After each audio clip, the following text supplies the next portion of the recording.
இன்னைக்கு டின்னருக்கு என்ன செய்யலான்னு ரொம்ப யோசிச்சுக்கிட்டே இருந்தேன். ஃபைனலாக தான் சரி கோதுமை உப்புமா செய்யலாம் அப்படின்னு சொல்லிட்டு ஒரு டிசிஷனுக்கும் வந்துட்டேன்.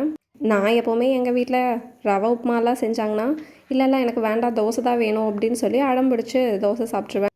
பட் இப்போ நம்ம சமைக்கும் போது தான் சரி வேறு ஆப்ஷனே கிடையாதுங்கிற மாதிரி செஞ்ச டிஷ்ஷையே திரும்ப திரும்ப செய்கிற மாதிரி இருக்குது. அதனால தான் சரி ரவை உப்புமாவே செய்யலான்னு சொல்லிட்டு அதுக்கெல்லாம் ப்ரிப்ரேஷன் ரெடி பண்ணிக்கிட்டு இருந்தேன். வீட்டில் அம்மாலாம் ஒரே டிஷ்ஷை திரும்ப திரும்ப சமைச்சாங்கன்னா நம்மளுக்கே போதும் போதும்னு ஆயிரும். என்னம்மா திரும்ப திரும்ப அதே சமைச்சிட்ருக்க அப்படிங்கிற மாதிரி கேட்டுட்ருப்போம். இப்போ நம்ம சமைக்கும் போது என்ன செய்யறதுனே தெரியாத போது சேம் டிஷ்ஷஸ் தான் ரிப்பீட் ஆகிற மாதிரி தெரியுது. சரி சமைக்கிறக்குள்ளே லைட்டாக பசிக்கிற மாதிரி இருந்துச்சுன்னா ஆப்பிளையும் கட் பண்ணி வச்சுக்கிட்டேன். அதுக்கப்புறம் தேவையான ப்ரிப்ரேஷன்லாம் ஸ்டார்ட் பண்ணிட்டேன்.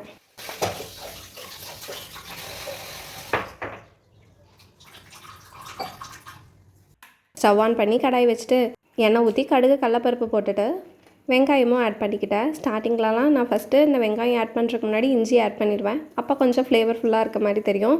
பட் அந்த கடலப்பருப்பு கருகிருமோ அப்படிங்கிற பயத்தில் சட்டுன்னு நான் அந்த வெங்காயத்தை ஆட் பண்ணிடுறது. அது நல்லா கண்ணாடி பதத்துக்கு வந்ததுக்கப்புறமா பச்சை மிளகா போட்டு நல்லா வதக்கிக்கிட்டேன். அப்புறம் ஒரு சின்னதாக டொமேட்டோவும் ஆட் பண்ணிக்கிட்டேன். ஜஸ்ட் ஒரு ஃப்ளேவருக்காக தான். சிலர்லாம் கிச்சனுக்குள்ளே போனாங்கன்னா 5 நிமிஷத்தில் வேலையை முடிச்சுட்டு ஓடி வந்துடுவாங்க. பட் எனக்கு மட்டும் எப்படி தான் டைம் போகுதோ தெரில. 7லேருந்து 9 வரைக்கும் அந்த கிச்சனுக்குள்ளே அப்போ அப்படியே எடுத்து வச்சுட்டு வாஷ் பண்ணிவிட்டு குக் பண்ணிவிட்டு அப்படியே அதுக்குள்ளேயே டைம் போயிடும்.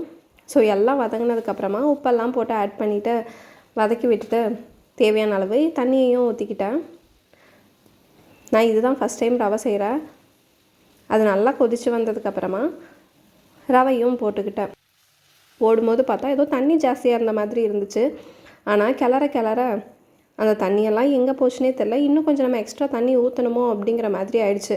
அது மட்டும் இல்லாமல் இந்த கிண்டுறதே பெரிய ப்ராசஸாக தான் இருந்துச்சு. ஏன்னா அதை வேற கட்டி ஆயிரும் அப்படின்னு சொன்னாங்க. அதனால் நானும் அதை போட்டு நல்லா கிண்டுன்னு கிண்டிகிட்டு இருந்தேன். ஃபைனலாக கொஞ்சம் கோகனட் ஆயிலை மட்டும் ஆட் பண்ணிக்கிட்டால் கொஞ்சம் பலன்னு இருக்குன்னு சொன்னதுனால அதையும் ஆட் பண்ணிவிட்டு கிண்டிகிட்டு இருந்தேன். ஆனால் எப்படி தான் கிண்டாங்களோ நான் கிண்டினா மட்டும் பாதி சாப்பாடு வெளியே போயிடுது. ஸோ பொறுமையாக கிண்டிகிட்டு இருந்தேன். ஸ்டார்டிங்லலாம் கொஞ்சம் கஷ்டம், இப்போ ஓகே.